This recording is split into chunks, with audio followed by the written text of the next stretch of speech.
Chicken curry అయిపోయింది, సంగటి రెడీగా చేయబోతున్నాను. చీపురు పుల్లల చీపురు తయారు చేస్తుంది. ఇవన్నీ దీనికోసమే ఉపయోగపడుతుంది. కొబ్బరాకులన్నీ ఎండిపోయి అలానే ఉపయోగపడుతుంది.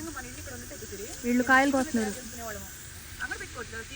అవును, కొబ్బరి బొండాలు కూడా మన రోడ్డు పని చేసుకోవాలి. నేషనల్ పక్కన ఒక మంచి అమ్ముకోవచ్చు. కొబ్బరికాయలు అమ్ముకొని కొట్టిసారి లేని వాళ్ళు ఎంతమంది నాకు తెలుసా. కొబ్బరి బొండాలు బిజినెస్ మంచిది. అసలు వచ్చేసరి మళ్ళీ నేను వచ్చి కొబ్బరి తోటలోనే పడ్డాను. ఏదైనా సరే ఫ్యామిలీ నుంచి వారసో పారపరే కొబ్బరికాయ కొట్టుకొని తాగుదాం సిరి మన దోశలో. అవునమ్మా, మనం తాగుకోవడం గురించి ఆలోచించి మర్చిపోయాను సిరి.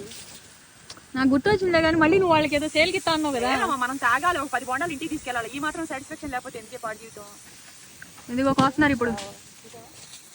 ఎండుకాయలు చెప్తున్నారు, పచ్చికాయలు కాదు. కత్తి పెట్టారంటే కసా కోసుకుంటా వెళ్ళిపోతారు.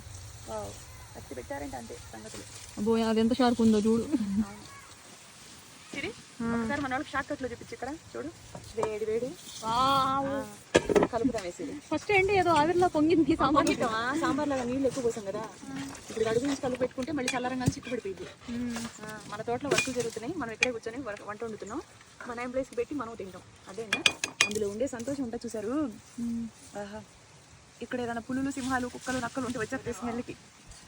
ఓకే, చూసారా, అది నమ్మే అదెల్లా మాదే అనే దాంట్లో ఫీల్ ఉంది. ఎలా చెప్పాము మనం, నాది నేను అనేది చాలా బాగుంటుంది.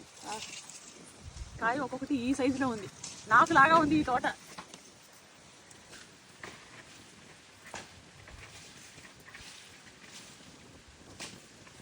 అది ఇది సిచ్యువేషన్. ఫుల్ వీడియో యూట్యూబ్లోకి వెళ్ళి చూడండి.